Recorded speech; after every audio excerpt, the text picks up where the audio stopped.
أعوذ بالله السميع العليم من الشيطان اللعين الرجيم. بسم الله الرحمن الرحيم. الحمد لله رب العالمين، والصلاة والسلام على سيد الأنبياء والمرسلين، سيدنا ونبينا وشفيع المذنبين أبي القاسم محمد وأهل بيته الطيبين الطاهرين المعصومين.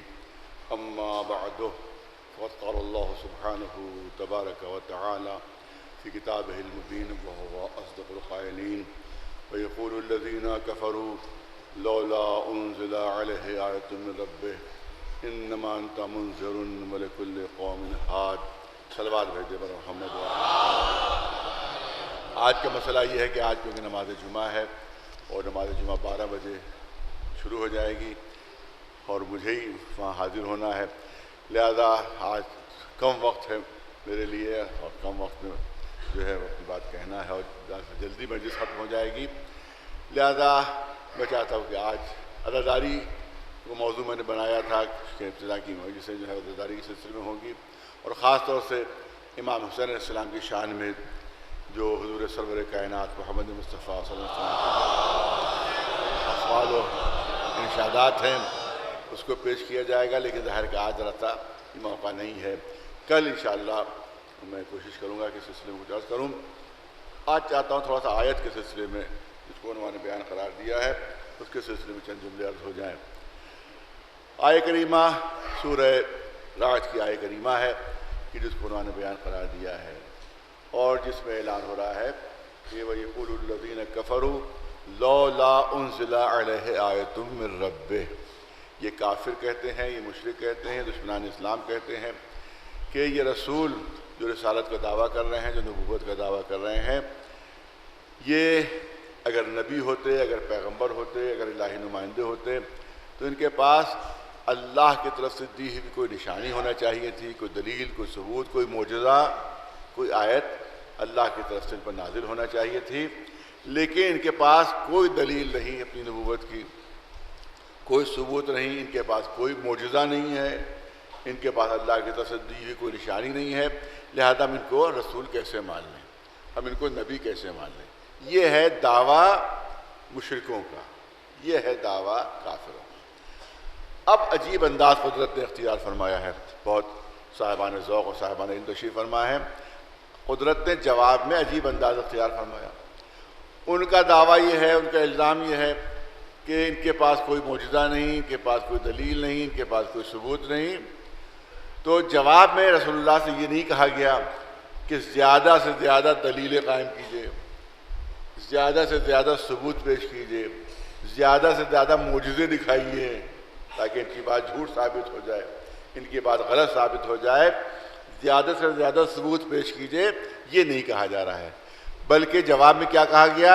انما انت منذر وَلِكُلِّ قَوْمٍ ہاد.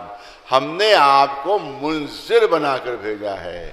منذر کے معنی ہے عذاب الہی سے ڈرانے والا. یعنی مطلب یہ ہے کہ ان کو عذاب، جو انکار کر رہے ہیں، آپ ان کو عذاب الہی سے ڈرائیے.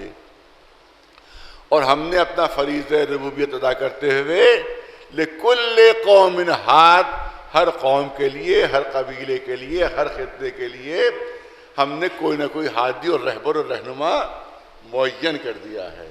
سوال یہ ہے کہ یہ کیوں نہیں کہا گیا؟ ان کے دعوے کے جواب میں، ان کے اعتراض کے جواب میں یہ کیوں نہیں کہا گیا اے رسول آپ زیادہ سے زیادہ معجزات دکھائیے، زیادہ سے زیادہ دلیلیں دیجئے، زیادہ سے زیادہ ثبوت پیش کیجئے تاکہ ان کا دعویٰ غلط ہو. کیونکہ دعویٰ کیا ہے کہ ان کے پاس کوئی دلیل نہیں ہے، ان کے پاس کوئی ثبوت نہیں ہے، ان کے پاس کوئی معجزہ نہیں ہے، ان کے پاس نبوت کی کوئی دلیل نہیں ہے. لہذا ہم ان کو اس لیے رسول نہیں مانتے، ان کو نبی اس لیے نہیں تسلیم کرتے کیونکہ ان کے پاس کوئی دلیل ہی نہیں ہے، اللہ کی طرف سے دی ہوئی کوئی نشانی نہیں ہے. یہ مگر جواب میں نہیں کہا گیا کہ زیادہ سے زیادہ نشانیاں دکھائیے، بلکہ جواب کیا ہے؟ ان کو ڈرائیے، ان کو عذاب الہی سے ڈرائیے. یہ کیوں جواب دیا گیا؟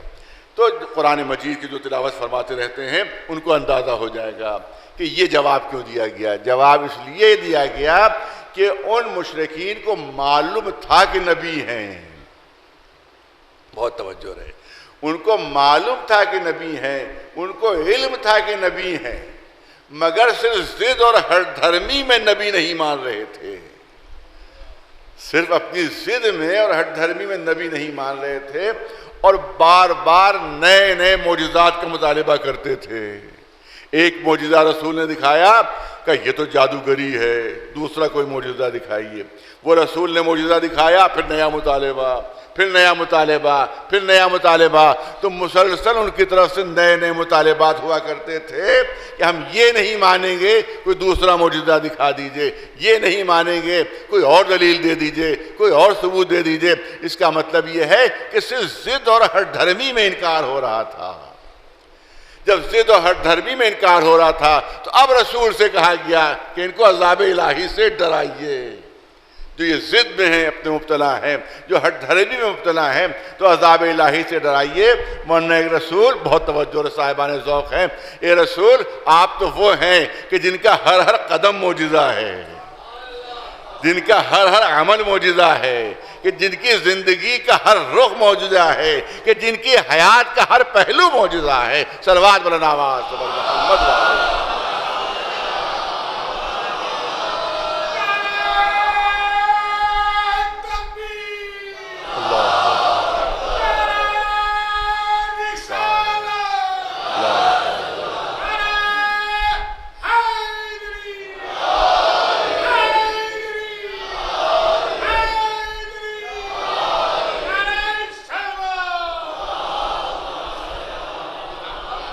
آج کوئی تفصیل نہیں ہو سکتی، آج کوئی تفصیل نہیں ہو سکتی، جمعے کی نماز کی وجہ تفصیل نہیں ہو سکتی، لہٰذا صرف دو چار اشارے ہیں جو جلدی جلدی آپ کے سامنے پیش کرنا ہے۔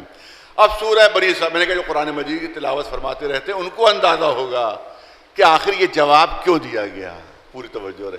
سورہ بنی اسرائیل میں ایک ہلکی سی تفصیل موجود ہے کہ جو یہ مطالبے کیا کرتے تھے کافر و مشرک، جو رسول اللہ سے ڈیمانڈز اور مطالبے کیا کرتے تھے، اسی سے اندازہ ہو جائے گا کہ ضد تھی، ہر دھرمی تھی، اس کے علاوہ اور کچھ نہیں۔ وہ مطالبے کیا ہے؟ سورہ بنی اسرائیل پڑھیے آپ، کہ یہ کہا کرتے تھے کہ ہم اس وقت آپ کو نبی مانیں گے کہ جب ہمیں وہ ملک دکھائی دے جو آپ پر نازل ہوتا ہے، جب وہ ہمیں دکھائی دے گا تب ہم آپ کو نبی مان لیں گے، رسول مان لیں گے۔ تو سوال یہ ہوتا ہے کہ اگر ان کافروں کو ملک دکھائی نہیں دیتا تو اس میں رسول کا کیا قصور ہے؟ ان کی نگاہوں میں وہ بصیرت نہ تھی جو ملک کو دیکھ سکیں، تو کمی ان کی طرف سے تھی، رسول کی طرف سے نہیں تھی۔ دوسرا مطالبہ کیا تھا؟ دوسرا مطالبہ یہ تھا کہ جو فرشتہ آپ پر نازل ہوتا ہے وہ ہم پر نازل ہو، وہ ملک ہم پر نازل ہو، ہم آپ کو نبی مان لیں گے، ہم آپ کو رسول مان لیں گے۔ تو سوال یہ ہے کہ اگر یہ اس لائق ہوتے کہ ملک ان پر نازل ہو تو یہ تو خود نبی بن جاتے، پھر کسی اور نبی کی ضرورت ہی کیا تھی؟ پھر کسی اور پیغمبر کی ضرورت ہی کیا تھی؟ پھر سنیے، یہ بھی مطالبہ موجود ہے، یہ بھی قرآن میں مطالبہ موجود ہے۔ ان کا مطالبہ یہ ہوتا تھا کہ یہ آسمان ٹکڑے ہو کر ہم پر گر پڑے، یہ آسمان ٹوٹ کر ہم پر گر پڑے، ہم آپ کو مان لیں گے کہ آپ نبی ہیں، ہم تسلیم کر لیں گے کہ آپ نبی ہیں۔ تو کوئی ان احمقوں سے پوچھے کہ جب آسمان تم پر ٹوٹ کر گر پڑے گا تو نبی ماننے کے لیے بچے گا کون؟ پھر رسول ماننے کے لیے بچے گا کون؟ وہی ضد تھی، وہی ہر دھرمی۔ کبھی یہ مطالبہ کہ آپ کے اشارے پر ان صحراؤں میں باغات لگ جائیں کہ جن میں بہترین پھل ہوں، جس کے درمیان سے نہریں جاری ہوں، تب ہم آپ کو مان لیں کہ آپ رسول ہیں۔ آپ کے اشارے پر ہمارے لیے سونے کا ایک محل بن جائے، ارے توجہ رہے، سونے کا ایک محل بن جائے، خالص سونے کا محل، چھوٹا موٹا فلیٹ نہیں، چھوٹا موٹا گھر نہیں، پورا ایک محل بن جائے سونے کا خالص، ہم مان لیں گے آپ اللہ کے رسول ہیں۔ اب سمجھے آپ؟ مطلب یہ تھا فائدہ پہنچائیے تو مانے، نفع پہنچائیے تو مانے۔ تو کیا رسول کو بھی آج کا کوئی سیاسی لیڈر سمجھ لیا تھا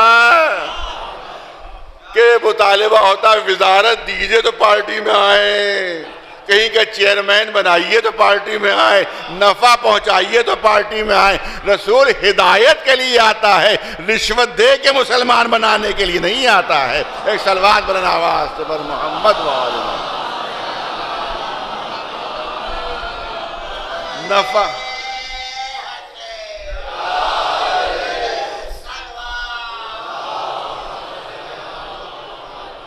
نفع پہنچائیے تو مانے، فائدہ پہنچائیے تو مانے۔ جو بھی معجزہ پیش کیا گیا کہ یہ تو جادوگری ہے، یہ تو کہانت ہے، یہ تو سحر ہے۔ 3 پروپیگنڈے رسول کے خلاف ہوتے تھے۔ بہت پڑھا لکھا مجمع میرے سامنے، پوری توجہ چاہوں گا اس موضوع کی طرف جو آپ کے سامنے پیش کر رہا ہوں۔ 3 پروپیگنڈے کرتے تھے رسول کے خلاف۔ ایک پروپیگنڈا تو یہ ہوتا تھا کہ شاعر ہیں، ایک پروپیگنڈا یہ ہوتا تھا جادوگر ہیں، ایک پروپیگنڈا یہ ہوتا تھا مجنون اور دیوانے ہیں۔ مجنون اور دیوانے ہے، یہ سادگی میں نہیں اور جہالت میں نہیں ہوتا تھا، بلکہ اس کے پیچھے پوری گہری پلاننگ تھی، پوری گہری سازش تھی۔ یہ پروپیگنڈے کیے جاتے تھے، یہ تبلیغ کی جاتی تھی رسول کے خلاف۔ مشہور کر دو کہ شاعر ہیں، مشہور کر دو جادوگر ہیں، مشہور کر دو مجنون اور دیوانے ہیں۔ شاعر کیوں مشہور کرتے تھے؟ اب ظاہر کہ آج کے زمانے کی شاعری کی بات نہیں ہو رہی ہے، اس زمانے کی شاعری کی بات ہو رہی ہے کہ اس زمانے کے شعراء، ان کی شاعری ایسی ہوا کرتی تھی، اتنے پس انداز کے وہ شعر ہوتے تھے، اتنے وہ فحش اور گندے اشعار ہوتے تھے کہ نہ میں اس کو بیان کر سکتا ہوں، نہ کوئی شریف آدمی کو پڑھ سکتا ہے، نہ کوئی استاد درس میں اپنے پڑھا سکتا ہے۔ ظاہر کو مثالیں یہاں پیش نہیں کی جا سکتی جو ان کی شاعری ہوتی تھی۔ تو اس کا مطلب یہ ہے کہ شاعری میں الفاظ تو بڑے اچھے ہوتے تھے مگر معنی بہت پست ہوتے تھے۔ لہذا اس زمانے کا جو بہت توجہ رہے جو بات پیش کر رہا ہوں، اس زمانے کا جو سنجیدہ طبقہ تھا وہ شاعروں کی شاعری کی طرف توجہ نہیں دیا کرتا تھا۔ شاعروں کی شاعری کی طرف اس زمانے کا سنجیدہ طبقہ سماج کا توجہ نہیں دیتا تھا۔ لہذا کیا سازش تھی؟ مشہور کر دو شاعر ہیں، تاکہ سماج کا جو سنجیدہ طبقہ ہے وہ کٹ جائے رسول اللہ سے، اور شاعری سمجھ کر ان کے کلام کی طرف توجہ ہی نہ دیں، نہ سنیں۔ لہذا سماج کا سنجیدہ طبقہ ان سے الگ ہو جائے۔ دوسرا پروپیگنڈا کیا ہوتا تھا؟ جادوگر اور کاہن ہیں، جادوگر اور کاہن ہیں۔ یہ کیوں مشہور کرتے تھے؟ کیونکہ اس زمانے کی خواتین جادوگروں کاہنوں سے خوفزدہ رہتی تھیں۔ لہذا جادوگر و کاہن مشہور کر دو تاکہ سماج اور سوسائٹی کا آدھا حصہ جو خواتین کی صورت میں ہے وہ رسول سے دور ہو جائے۔ دیکھیں کتنی گہری سازش، خواتین دور ہو جائیں، قریب نہ آنے پائیں۔ اور مجنون اور دیوانے اس لیے مشہور کرتے تھے کیونکہ بچوں کی فطرت ہے کہ دیوانوں سے ڈرتے ہیں، مجنون جو ہو جائے اس سے خوفزدہ ہو جاتے ہیں۔ لہذا دیوانہ مشہور کر دو تاکہ بچے قریب نہ آنے پائیں۔ ارے توجہ رہے، تاکہ بچے قریب نہ آنے پائیں۔ شاعر مشہور کرو تاکہ سماج کا سنجیدہ طبقہ کٹ جائے۔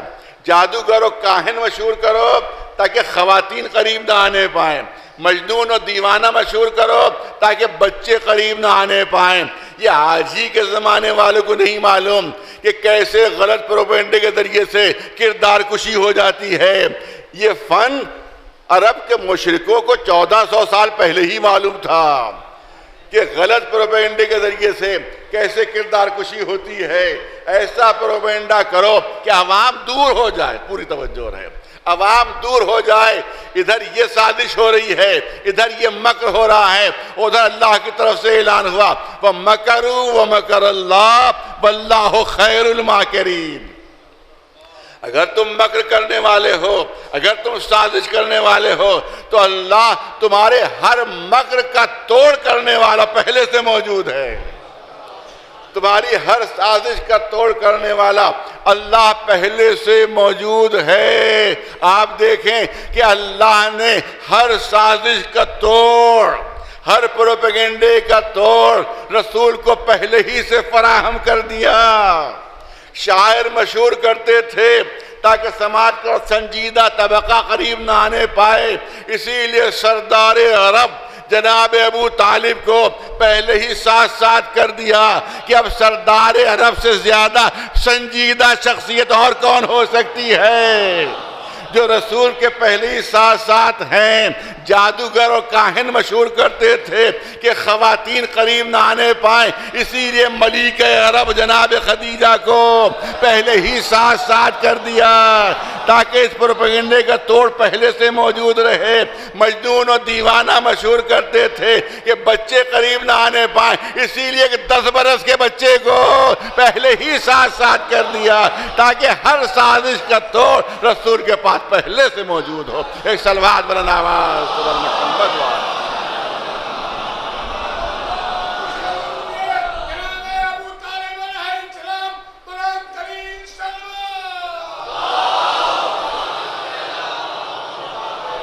اور ایک بہت ہی نازک پہلو جو کرنا چاہتا ہوں آپ کے سامنے، بہت سمجھدار مجمع میرے سامنے ہے۔ کیا مشہور کرتے تھے؟ مجنون ہیں۔ کیا مشہور کرتے تھے؟ دیوانے ہیں، معاذ اللہ معاذ اللہ۔ مگر خود مشرکوں کا عمل بتاتا تھا کہ ان سے زیادہ باہوش کسی کو نہیں سمجھتے، ان سے زیادہ عقلمند کسی کو نہیں سمجھتے۔ مثال دے دوں تاکہ بچوں پر بھی بات واضح ہو جائے۔ فرض کیجئے مجھے کہیں باہر سفر کرنا ہے، زیارتوں پر جانا ہے، حج پر جانا ہے، معلوم مہینہ 1.5 مہینے جو ہے وہ گھر جو ہے وہ چھوڑنا ہے، بالکل گھر میں کوئی نہیں موجود کہ جو سامان کی حفاظت کر سکے۔ تو اب سامان کی حفاظت کیسے ہو؟ کیونکہ 1.5-2 مہینے وطن سے باہر رہنا ہے۔ اور اس کے بعد میں نے کیا کیا کہ ایک بیچارہ پاگل دیوانہ کہ جو محلے کی گلیوں میں گھوما کرتا تھا، نہ جس کو اچھے کی تمیز نہ برے کی تمیز، میں نے کیا کیا کہ اپنے گھر کے جتنا قیمتی سامان تھا سب اسی کے سپرد کر دیا کہ دیکھو میں جا رہا ہوں 2 مہینے کے لیے باہر، تم میرے سامان کی حفاظت کرتے رہنا، میں تمہیں تمہارے پاس بطور امانت یہ اپنا قیمتی سامان رکھوا رہا ہوں۔ وہ ہے بیچارہ دیوانہ، وہ ہے بیچارہ مجنون، جو بھی سنے گا اس کا ریئیکشن یہی ہوگا کہ کیسے دیوانے ہو۔ ارے توجہ رہے، کیسے دیوانے ہو کہ ایک دیوانے کے پاس اپنا قیمتی سامان بطور امانت رکھوا رہے ہو۔ زبان سے تو کہتے تھے کہ دیوانے ہیں، لیکن جب اپنا قیمتی سامان بطور امانت رکھوانا ہوتا تھا تو انہی کے پاس رکھواتے تھے۔ گویا زبان سے کہتے تھے دیوانے، مگر عمل بتا رہا تھا کہ اس سے زیادہ باہوش کسی کو نہیں سمجھتے۔ ایک صلوات بھیجے بلند آواز محمد وعلیہ۔ ایک اور صلوات بلند آواز سے پر محمد وعلیہ۔ میں نے کہا کہ عمل معجزہ اور قدم قدم معجزہ تھا۔ ابھی اعلان رسالت نہیں ہے، ابھی دنیا نہیں جانتی کہ رسول ہیں، ابھی دنیا نہیں جانتی کہ نبی ہیں، بچپنے کا عالم ہے، مگر ہر قدم بتا رہا ہے کہ کوئی معمولی انسان نہیں، کوئی معمولی انسان نہیں۔ تمام سیرت کی کتابوں میں درج ہے کہ ابھی اعلان نبوت نہیں ہے، ابھی دنیا کو خبر نہیں کہ نبی ہیں، پیغمبر ہیں، مگر سیرت کی کتابیں بتاتی ہیں کہ جس زمین پر قدم رکھ دیتے تھے کہ جس میں کبھی سبزہ نہ اگا ہو، قدموں کی برکت سے وہ زمین سرسبز و شاداب ہو جاتی تھی، وہ زمین سرسبز و شاداب ہو جاتی تھی۔ جس درخت پر ہاتھ رکھ دیتے تھے جس میں کبھی پھل نہ آیا ہو، ارے توجہ رہے، جس درخت پر ہاتھ رکھ دیتے تھے جس میں کبھی پھل نہ آیا ہو، ہاتھ رکھنے کی برکت سے اس درخت میں پھل آ جاتے تھے، ہاتھ رکھنے کی برکت سے اس درخت میں پھل آ جاتے تھے۔ تو اگر کسی کو پوری زندگی بے ثمر پائیے تو سمجھ لیجئے گا کہ لے کے رکھ تو لیا ہے مگر ہاتھ لگانے کے قابل نہیں سمجھا ہے۔ ایک صلوات بھیجے بلند آواز سے پر محمد وعلیہ۔ ایک صلوات بلند آواز سے پر محمد وعلیہ محمد۔ ایک بلند آواز سے صلوات بھیجیے پر محمد وعلیہ محمد۔ تو اس سے زیادہ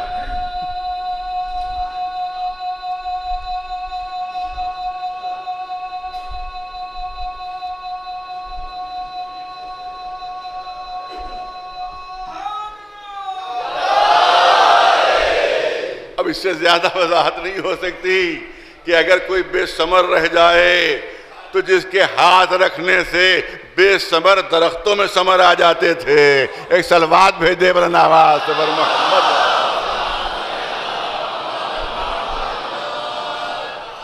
اگر کسی سواری پر بیٹھ جاتے تھے جو کمزور ہو تو بیٹھنے کی برکت سے وہ قوی ہو جاتی تھی.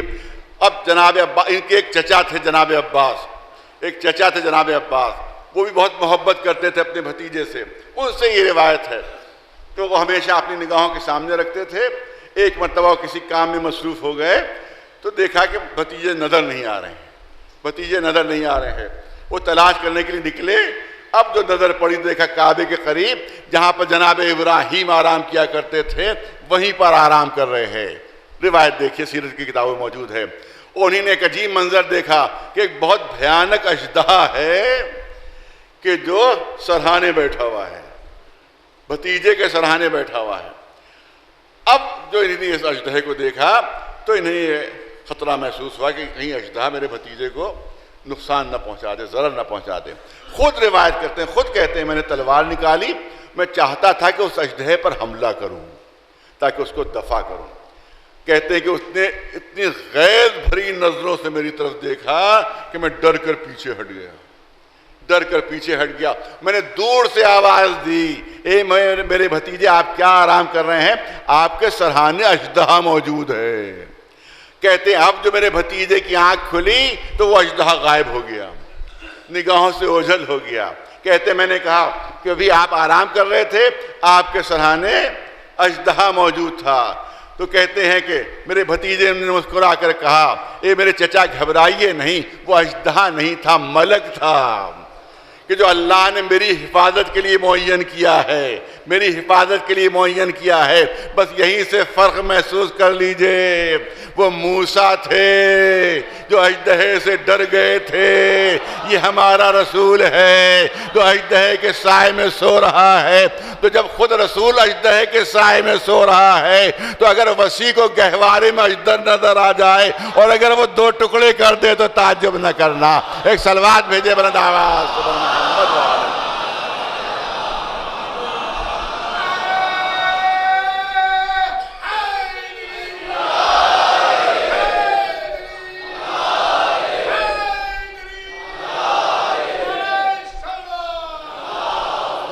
جب مجمع میں چلتے تھے تو ابر ساتھ ساتھ ہوتا تھا.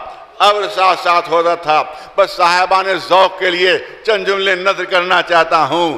تنہا ہیں تو ملک ساتھ ساتھ، مجمع میں ہیں تو ابر ساتھ ساتھ، حرم میں ہیں تو حرمت ساتھ ساتھ، مجمع میں ہیں تو عزت ساتھ ساتھ. پوری توجہ رہے. اور جب تجارت کے لیے نکلتے ہیں تو برکت ساتھ ساتھ. ایک صلوات بھیجے بلند آواز سے بر محمد وآل محمد.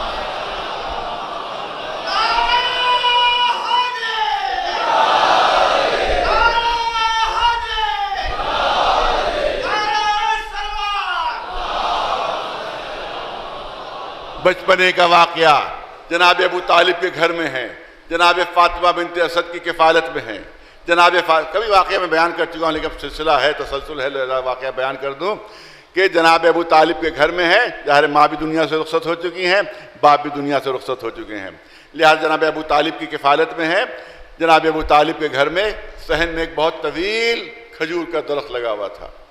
جناب فاطمہ بنت اسد کا طریقہ یہ تھا کہ جو کھجوریں گرتی تھیں اس کو سمیٹ لیتی تھیں اور جب شام کو بھتیجے آتے تھے تو ان کو پیش کر دیتی تھی کہ یہ کھجوریں میں نے آپ کے لیے سمیٹی ہیں. ایک مرتبہ ایسا ہوا کہ کسی کام میں مصروف ہو گئی جناب فاطمہ بنت اسد اور ان کو تھوڑی تاخیر ہو گئی. اب جو آ کر دیکھا تو معلوم محلے کے سارے بچے وہ کھجوریں سمیٹ کر لے گئے.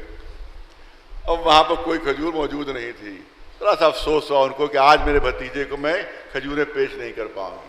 رسول تشریف لاتے ہیں، ابھی کسی کو نہیں معلوم کہ نبی ہیں، ابھی کسی کو نہیں معلوم کہ پیغمبر ہیں. 6-7 برس کا سن ہے. جب تشریف لائے تو اب چچی نے معذرت کی، میرے بھتیجے آج میں معذرت چاہتی ہوں کیونکہ آج تھوڑے سے میں کام میں مصروف ہو گئی تو محلے کے بچوں کو موقع مل گیا اور ساری کھجوریں اٹھا کر لے گئے، لہذا آج میں آپ کی خدمت میں کھجوریں نہیں پیش کر پاؤں گی. کہا چچی گھبرائیے نہیں، چچی پریشان نہ ہوئیے. وہ خود گواہی دیتی، میں نے دیکھا میرا بھتیجا کھجور کے درخت کے قریب پہنچا، قریب پہنچ کر کھجور کے درخت کو اشارہ کیا. اب جو اشارہ کیا تو وہ درخت جھکنے لگا. اتنا جھکا وہ فرماتی میں نے دیکھا میرے بھتیجے نے ہاتھ بڑھا کر کھجوریں توڑ لیں. اس کے بعد وہ درخت پھر اپنی اصلی حالت پر واپس چلا گیا. یہ عجیب و غریب منظر میں نے دیکھا. اتفاق سے جناب ابو طالب گھر میں موجود نہیں تھے. جب ابو طالب واپس آئے تو میں نے کہا ان سے, جناب فاطمہ بنت اسد روایت کر رہی ہیں کہ میں نے ان سے کہا کہ آج میں نے عجیب و غریب منظر دیکھا. میں کھجوریں کسی وجہ سے جمع نہیں کر پائی تھی, لیکن جب میں نے اپنے بھتیجے سے معذرت کی تو میرے بھتیجے درخت کے قریب پہنچے, درخت کو اشارہ کیا اور درخت اتنا جھکا میرے بھتیجے کے اشارے پر کہ میرے بھتیجے نے کھجوریں توڑ لیں. عجیب و غریب منظر دیکھا. یہ سننا تھا کہ ابو طالب مسکرانے لگے, لبوں پر مسکراہٹ آ گئی. جناب فاطمہ بنت اسد کہتی ہیں کہ آپ کے حیرت نہ کرنے پر مجھے حیرت ہو رہی ہے. اتنا عجیب و غریب واقعہ اور آپ کو کوئی حیرت نہیں ہوئی؟ جناب ابو طالب نے جواب دیا, اے فاطمہ بنت اسد, حیرت کرنے کی کوئی بات ہی نہیں ہے, کیونکہ میرے بھتیجے کوئی عام انسان نہیں ہے. یہ نبی ہیں, یہ پیغمبر ہیں, یہ رسول ہیں. ارے توجہ رہے, کیا فرق ہے عام مسلمانوں کے ایمان میں اور ابو طالب کے ایمان میں؟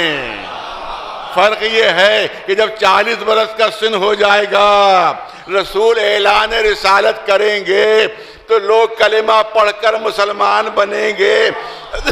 ابھی اعلان رسالت نہیں, اعلان نبوت نہیں, اور ابو طالب کہہ رہے ہیں کہ نبی ہیں, پیغمبر ہیں. اب عام مسلمانوں میں اور ابو طالب کے ایمان میں یہی فرق ہے کہ وہ اعلان نبوت کے بعد مسلمان بنیں گے, یہ اعلان نبوت سے پہلے ہی مسلمان ہے. ایک صلوات بھیجے بلند آواز پر محمد والے. نہیں توجہ رہے, یہیں تک حدیث مکمل نہیں ہوئی ہے, بلکہ اب جناب ابو طالب فرماتے ہیں, اے فاطمہ بنت اسد, آپ کے بطن سے بھی ایک بچہ پیدا ہوگا جو اسی طرح کے معجزات کا حامل ہوگا, جو اس نبی کا وصی ہوگا, جو اس کا جانشین ہوگا, جو اس کا امام ہوگا.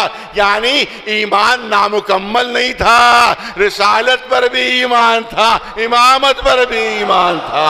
ایک صلوات بلند آواز پر محمد والے.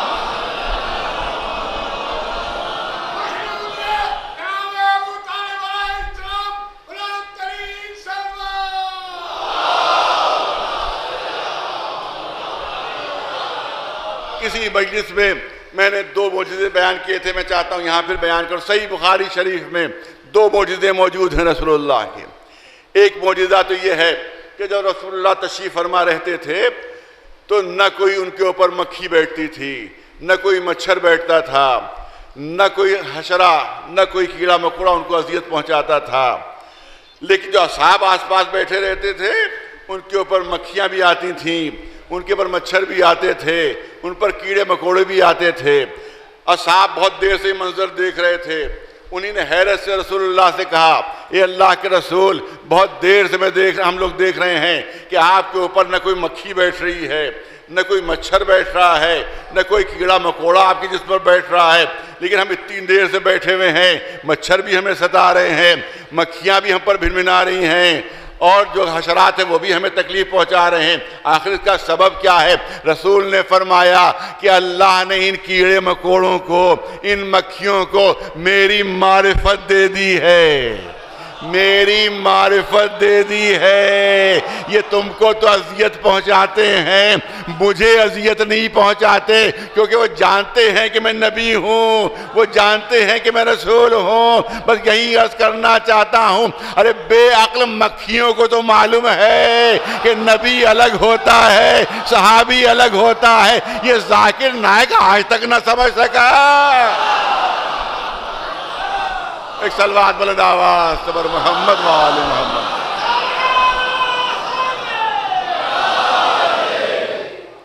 اسی طرح صحیح بخاری میں دوسرا معجزہ لکھا ہوا ہے, وہ بھی زبازد ہے بالکل. بچے کو معلوم ہے کہ رسول اللہ کے جسم کا سایہ نہیں ہوتا تھا, رسول اللہ کے جسم کی پرچھائی نہیں ہوتی تھی، جب بھی دھوپ میں نکلتے تھے جسم میں سایہ نہیں ہوتا تھا، پرچھائی نہیں ہوتی تھی۔ ہم ابھی دھوپ میں جائیں، جیسے ہی سورج کے سامنے پہنچیں گے زمین کے اوپر پرچھائی آ جائے گی، زمین کے اوپر سایہ آ جائے گا، مگر رسول جب نکلتے تھے تو پرچھائی نہیں ہوتی تھی، سایہ نہیں ہوتا تھا۔ یہ بھی صحیح بخاری میں موجود ہے۔ کسی نے ایک بہت بزرگ صحابی سے پوچھا، بہت بزرگ صحابی سے پوچھا، تو یہ بتا دیجئے کہ رسول کے جسم پرچھائی کیوں نہیں ہوتی تھی، سایہ کیوں نہیں ہوتا تھا؟ تو انہوں نے کہا کہ مصلحت الہیہ یہ تھی، کیونکہ اگر رسول کے جسم میں پرچھائی ہوتی، رسول کے جسم میں سایہ ہوتا، تو جب رسول دھوپ میں نکلتے، سورج کے سامنے نکلتے تو پرچھائی زمین پر پڑتی، پرچھائی زمین پر پڑتی تو اصحاب چاروں طرف سے گھیرے رہتے ہیں۔ ممکن تھا کہ کسی صحابی کا پیر رسول کی پرچھائی پر پڑ جائے، رسول کے سائے پر پڑ جائے، رسول کی پرچھائی پر پڑ جائے۔ اللہ کو گوارا نہیں تھا کہ کسی صحابی کا پیر رسول کی پرچھائی پر پڑے، لہذا جسم میں پرچھائی نہیں تھی۔ یہ ہے عظمت رسول کہ اللہ کو گوارا نہیں کہ کسی صحابی کے قدم رسول کی پرچھائی پر پڑیں۔ یہ بتاؤ وہ قدم کتنے عظیم ہوں گے کہ جو رسول کے دوش کے اوپر آ رہے ہیں۔ ایک صلوات بھیج دے بلند آواز تو بڑی محبت والی۔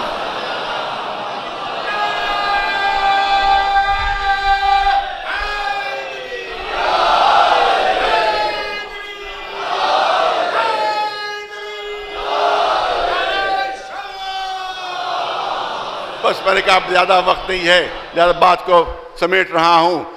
جہاں یہ معجزے تھے وہاں کردار معجزہ تھا، وہاں سیرت معجزہ تھی، عمل معجزہ، سیرت کا ہر پہلو معجزہ۔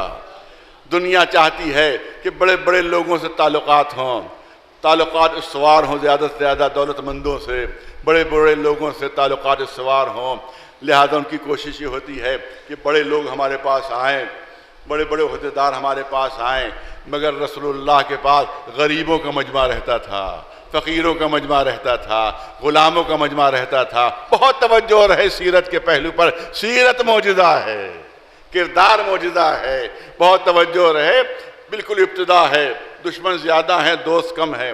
عرب کے بڑے بڑے سردار آتے ہیں رسول کی خدمت میں، رسول کی خدمت، ایک ایک سردار 5-5 ہزار اس کا قبیلہ، 10-10 ہزار اس کا قبیلہ۔ اگر سردار مسلمان ہو جائے تو ساتھ میں 10,000 مسلمان ہو جائیں گے۔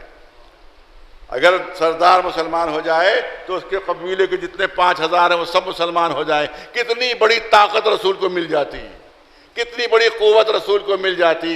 بڑے بڑے سردار آئے رسول اللہ کی خدمت میں کہ ہم مسلمان ہونے کے لیے تیار ہیں، ہم مسلمان ہونے کے لیے آمادہ ہیں، مگر ہماری ایک شرط ہے، ہماری ایک کنڈیشن ہے۔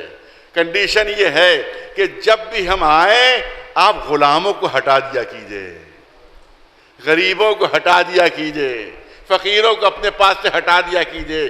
ہماری شان کے خلاف ہے کہ ہمارے پہلو میں کوئی غلام بیٹھ جائے، ہماری شان کے خلاف ہے کہ سماج کا کوئی غریب انسان ہمارے پہلو میں آ کر بیٹھ جائے، لہذا ہم مسلمان ہو جائیں گے، مگر ہماری شرط یہ ہے کہ آپ جب ہم آئیں تو غریبوں کو اپنے پاس سے ہٹا دیجئے، فقیروں کو اپنے پاس سے ہٹا دیجئے۔ رسول نے فرمایا میں شرطیں ماننے نہیں آیا ہوں، اپنی شرطیں منوانے آیا ہوں۔ میں شرطیں ماننے نہیں آیا ہوں، اپنی شرطیں منوانے آیا ہوں۔ ممکن نہیں ہے مجھ سے کہ میں تمہارے آنے پر کسی غریب کو ہٹا دوں، کسی غلام کو ہٹا دوں۔ نہیں، چاہے مسلمان ہو چاہے نہ ہو تم، میں کسی غریب کو اپنے پاس سے، کسی غلام کو اپنے پاس سے ہرگز نہیں ہٹاؤں گا تمہاری وجہ سے۔ اس کے بعد قرآن کی آیت نازل ہوتی ہے، ارے توجہ رہے، قرآن کی آیت انتہائی سخت لہجہ رسول اللہ سے، انتہائی سخت لہجہ رسول اللہ سے، لا تطرد الذین یدعون ربهم بالغداۃ والعشی۔ اے رسول دیکھیے ہم آپ کو وارننگ دیتے ہیں، ہم آپ کو وارننگ دیتے ہیں کہ کبھی بھی کسی مسلمان کو جو دن و رات اللہ کی عبادت کر رہا ہو اپنے پاس سے ہٹائیے گا نہیں۔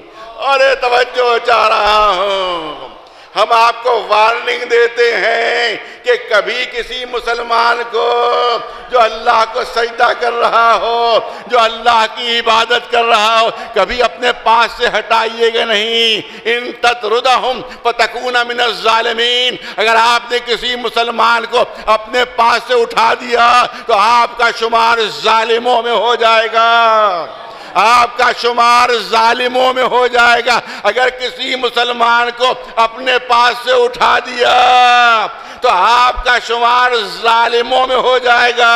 اور دوسری قرآن کی آیت کہہ رہی ہے کہ لا ینال عہد الظالمین، ہمارا عہدہ کسی ظالم کو نہیں ملتا۔ اس کا مطلب ہوا کہ آپ سے رسالت لے لی جائے گی، آپ سے نبوت لے لی جائے گی۔ اگر کسی مسلمان کو آپ نے اپنے پاس سے اٹھایا تو آپ کی رسالت لے لی جائے گی۔ اب مسلمان فیصلہ کریں، رسول کی رسالت بچانا ہے یا کسی کا نقلی ایمان بچانا ہے؟ رسول کی رسالت بچانا ہے، کیونکہ اللہ نے صاف کہہ دیا اگر کسی کو اٹھا دیا تو آپ ظالم ہو جائیں گے، اور ظالم کے پاس ہمارا عہدہ نہیں رہتا، رسالت چھین جائے گی۔ تو اگر کسی کو اپنے پاس سے اٹھا رہے ہو، اگر مسلمان مانا تو رسول کی رسالت چلی جائے گی۔ ایک صلوات بھیج دے بلند آواز سے پر محمد والے۔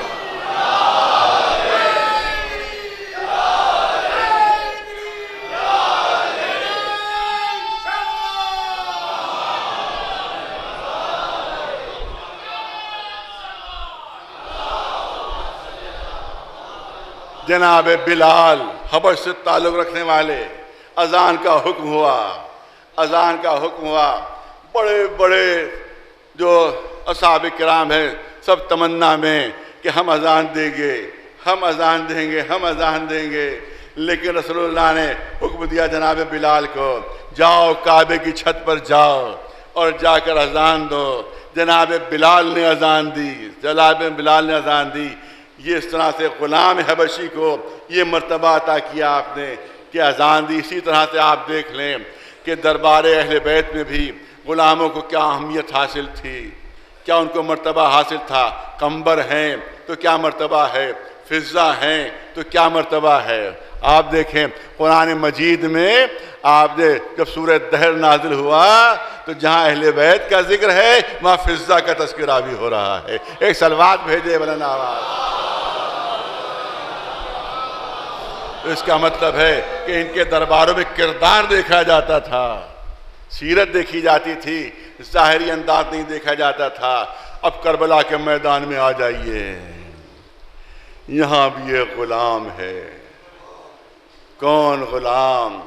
جناب ابو ذر کا غلام، امام حسین کی خدمت میں، جس کا نام ہے جون۔ والد مرحوم جون کا تذکرہ ضرور کرتے تھے، کسی نہ کسی مجلس میں جناب جون کا تذکرہ ضرور کرتے تھے۔ ان کے جملے یہ تھے کہ 72 شہید ہیں۔ ظاہر 10 دن میں سب کا تذکرہ نہیں ہو سکتا، 10 دنوں میں 72 تذکرے نہیں ہو سکتے، لہذا ہم کو کچھ تذکرے چھوڑنا پڑتے ہیں، کچھ تذکرے چھوڑنا پڑتے ہیں، کیونکہ ظاہر ہے کہ 10 دنوں میں 72 تذکرے نہیں ہو سکتے۔ مگر وہ فرمایا کرتے تھے کہ کسی بھی صحابی کا ذکر چھوڑ دو، کسی بھی شہید کا ذکر چھوڑ دو، اس کو ہلکی سی بھی شکایت نہیں ہوگی، اس کو ہلکی سی بھی شکایت نہیں ہوگی۔ لیکن اگر جون کا ذکر چھوڑ دیا جائے تو کہیں ان کو شکایت نہ ہو جائے کہ مجھے ذکر کے لائق نہیں سمجھا کیونکہ میں ایک غلام، میرا رنگ سیاہ، میرے جسم سے بوئے بد آتی ہے۔ یہی غلام ابو ذر جناب جون ہاتھ جوڑے امام کے سامنے کھڑے ہوئے کہ آقا مرنے کی اجازت دیجئے، آقا مرنے کی اجازت دیجئے۔ امام نے جواب میں فرمایا، اے جون تم تو اس لیے آئے تھے کہ تمہارا بڑھاپا آرام سے گزر جائے، تم ہماری مصیبتوں میں کیوں شریک ہو رہے؟ جاؤ، میں نے تمہیں آزاد کیا۔ ارے آنے والوں کو روک رہے ہیں، جانے والوں کو نہیں روک رہے ہیں۔ تم چلے جاؤ گے تو یہ تم سے کوئی تعرض نہیں کریں گے۔ بس سنیے 2-3 جملے مصائب کے ہیں۔ کئی مقامات ایسے ہیں کہ جہاں امام نے شروع میں اجازت نہیں دی تھی، لیکن جب کسی کو اجازت نہیں ملی تو اس نے قدموں پر سر رکھ دیا، اے آقا مرنے کی اجازت دیجئے، ہاتھ تھام لیے، مرنے کی اجازت دیجئے، دامن تھام لیا، آنکھوں سے لگا رہا ہے، آقا مرنے کی اجازت دے دیجئے، آقا مرنے کی اجازت دے دیجئے۔ لیکن جب جون سے انکار ہوا تو نہ قدموں پر سر رکھا، نہ ہاتھوں کو تھاما، نہ دامن پکڑا۔ روایت کہتی ہے کہ 2 قدم پیچھے ہٹے، جبین پر شکن پڑی، اے آقا میں سمجھ گیا مجھے مرنے کی اجازت کیوں نہیں مل رہی ہے، کیونکہ میں غلام حبشی ہوں، میرا رنگ سیاہ ہے، میرے جسم سے بوئے بد آتی ہے، لہذا آپ نہیں چاہتے کہ آپ کے خون میں میرا خون شامل ہو تو صحیح، جب اپنے خون کو آپ کے خون میں شامل نہ کر دو۔ میدان جنگ میں جاتے ہیں، داد شجاعت دیتے ہیں، زخمی ہو کر گرتے ہیں اور آواز دیتے ہیں آقا غلام کا سلام آخر قبول کیجئے، غلام کا سلام آخر قبول کیجئے۔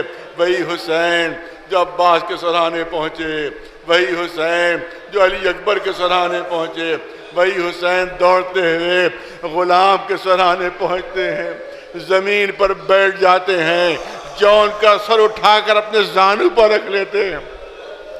اس کے بعد دیکھنے والوں نے عجیب منظر دیکھا کہ حسین نے اپنا سر جھکانا شروع کیا، اپنے چہرے کو جھکانا شروع کیا، اتنا اپنا چہرہ جھکایا کہ جون کے رخسار سے اور جون کے چہرے سے حسین کا چہرہ مل گیا، اتنا امام نے اپنا چہرہ جھکایا۔ پھر دیکھنے والوں نے منظر دیکھا کہ اپنے چہرے کو جون کے چہرے پر ملنا شروع کیا، اپنے رخسار کو جون کے رخسار پر ملنا شروع کیا۔ پالنے والے اسے اپنے سیاہ رنگ کا بہت احساس تھا، پالنے والے اس کی سیاہی کو نور میں بدل دے، بوئے بد کا بڑا احساس بوئے بد کو خوشبو میں تبدیل کر دے۔ ہاذا دارم، تو امام زین العابدین بطور اعجاز آپ دفن شہداء کے لیے تشریف لائے تو بڑی اسد پہنچے تھے اور کہا تھا آقا یوں تو ہر لاش نورانی ہے، ہر لاش سے نور نکل رہا ہے، مگر ایک کربلا میں لاش ایسی ہے کہ جس سے سب سے زیادہ نور نکل رہا ہے، جس سے سب سے زیادہ خوشبو نکل رہی ہے، ارے یہ کس کی لاش ہے؟ تو امام نے فرمایا تھا یہ غلام بن ابو ذر جون کی لاش ہے، یہ میرے بابا کی دعا کا اثر ہے کہ جس کی وجہ سے اتنا نور اور اتنی خوشبو۔ بس حضرت مجلس ختم ہوئی، آقا کو یہ گوارا نہیں تھا کہ کسی غلام کا سر بھی جلتی زمین پر رہے، مگر یہی حسین جب زخمی ہو کر کربلا کی زمین پر گرے ہیں تو کون تھا جو سر اٹھا کر سینے پر رکھتا، کون تھا جو سر اٹھا کر زانو پر رکھتا؟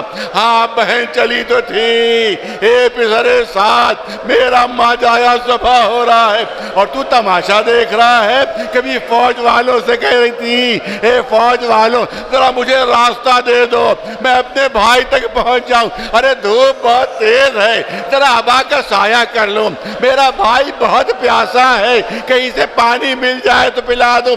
زینب نہ پہنچ سکی مگر جنت سے ماں پہنچ گئی تھی، جلتی زمین پر بیٹھ گئی، اے میرے لال زمین بہت جل رہی ہے، تیرا سر اٹھا کر اپنے زانو پر رکھ لو۔ عزادار شمر کا خنجر تھا، حسین کا سوکھا گلا تھا، ماں فاطمہ زہرا کا زانو تھا، ماں فریاد کرتی رہی شمر کا خنجر۔ سَيَعْلَمُ الَّذِينَ ظَلَمُوا أَيَّ مُنقَلَبٍ يَنقَلِبُونَ أَلَا لَعْنَةُ اللَّهِ عَلَى الْقَوْمِ الظَّالِمِينَ۔